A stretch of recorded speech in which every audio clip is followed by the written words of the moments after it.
Cashless digital సేవల్ని మరింత ఈజీగా మార్చేందుకు కొత్తగా తీసుకొచ్చిన ఈ రూపీని ప్రధాని మోడీ ప్రారంభించారు.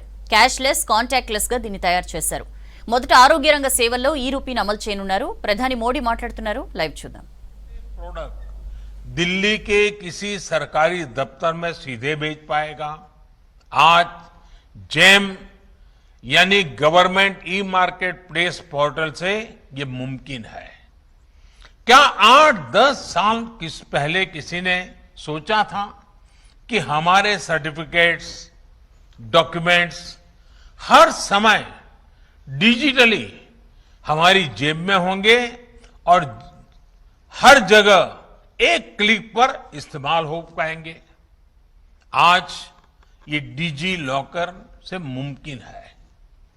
क्या 8-10 साल पहले किसी ने सोचा था कि भारत में एमएसएमई सेक्टर के उद्यमियों को सिर्फ 59 मिनट में लोन अप्रूव हो पाएगा? आज भारत में ये भी मुमकिन है।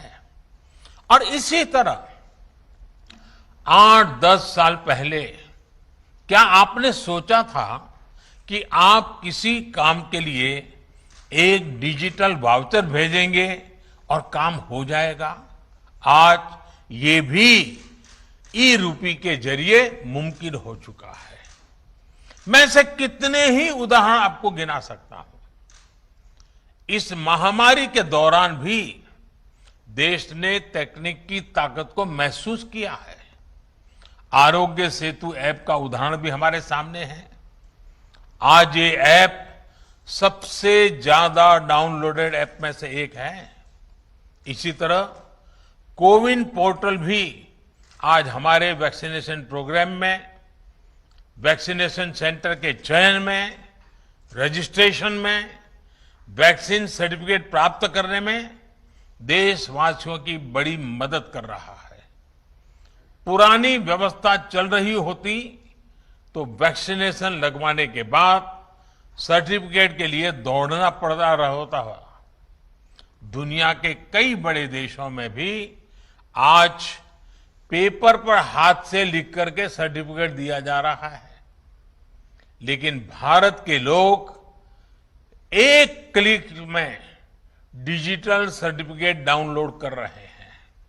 इसलिए आज भारत का कोविन सिस्टम दुनिया के कई देशों को आकर्षित कर रहा है।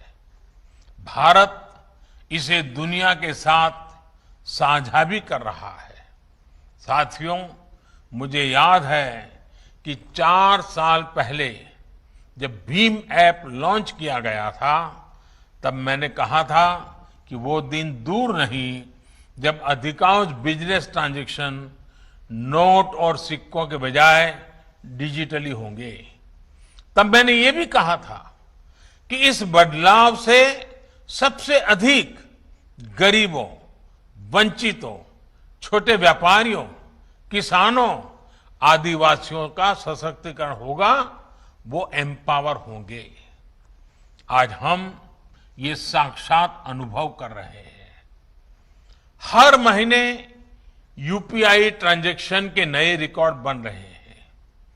जुलाई महीने में 300 करोड़ से अधिक ट्रांजैक्शन यूपीआई से हुए हैं, जिसमें 6 लाख करोड़ रुपए का लेन देन हुआ है।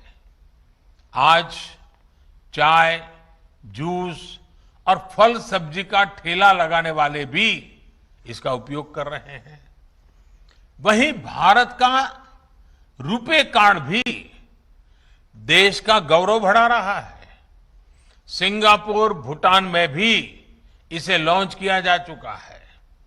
आज देश में 66 करोड़ रुपए कार्ड हैं और देश में हजारों करोड़ रुपए का ट्रांजैक्शन रुपे कार्ड से भी हो रहा है। इस कार्ड ने गरीब को भी सशक्त किया है, उसे इस भावना से भरा है कि वो भी अपने पास डेबिट कार्ड रख सकता है, उसका इस्तेमाल कर सकता है। साथियों, टेक्नोलॉजी कैसे गरीबों को सशक्त करती है, इसका एक और उदाहरण है पीएम स्वनिधि योजना। हमारे देश में तो रेहड़ी पटरी वाले, ठेला चलाने वाले भाई बहन हैं, उनके फाइनेंशियल इंक्लूजन के बारे में पहले कभी नहीं सोचा गया था। अपना काम आगे बढ़ाने के लिए उन्हें बैंक से मदद मिलना असंभव था। जब डिजिटल ट्रांजैक्शन की कोई हिस्ट्री ही ना हो, कोई डॉक्यूमेंट ना हो, तो बैंक से लोन लेने के लिए हमारे रेहड़ी पटरी वाले साथी पहला कदम भी नहीं बढ़ा पाते थे। इसी को समझते हुए हमारी सरकार ने पीएम स्वनिधि योजना की शुरुआत की। आज देश के छोटे बड़े शहरों में 23 लाख से अधिक रेहड़ी पटरी और ठेले वालों को इस योजना के तहत मदद दी गई है।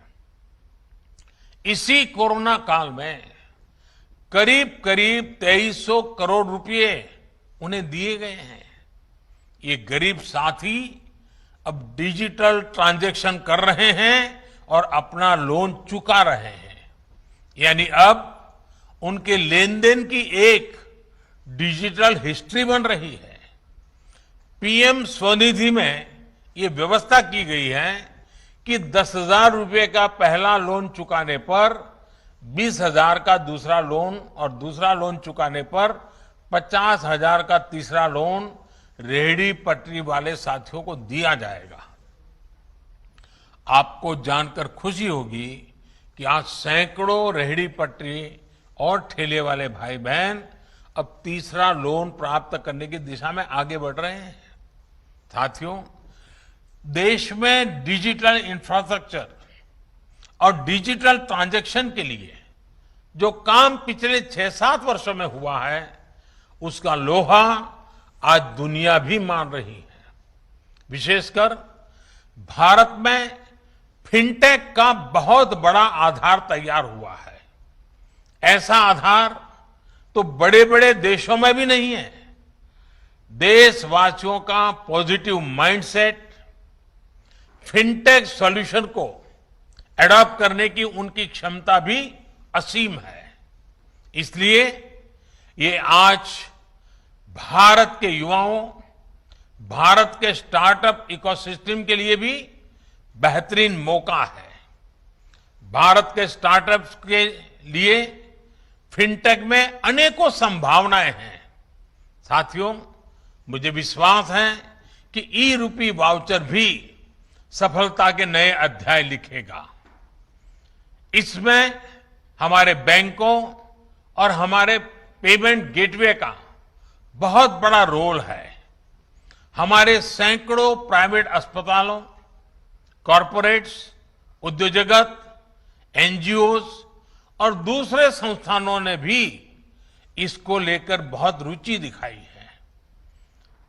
मेरा राज्य सरकारों से भी आग्रह है कि अपनी योजनाओं का सटीक और संपूर्ण लाभ सुनिश्चित करने के लिए ई-रूपी का अधिक से अधिक उपयोग करें। मुझे विश्वास है कि हम सभी की ऐसी ही सार्थक साझेदारी एक ईमानदार और पारदर्शी व्यवस्था के निर्माण को और गति देगी। एक बार फिर सभी देशवासियों को इस बड़े रिफॉर्म के लिए बहुत बहुत बधाई देता हूं। बहुत बहुत शुभकामनाएं। धन्यवाद।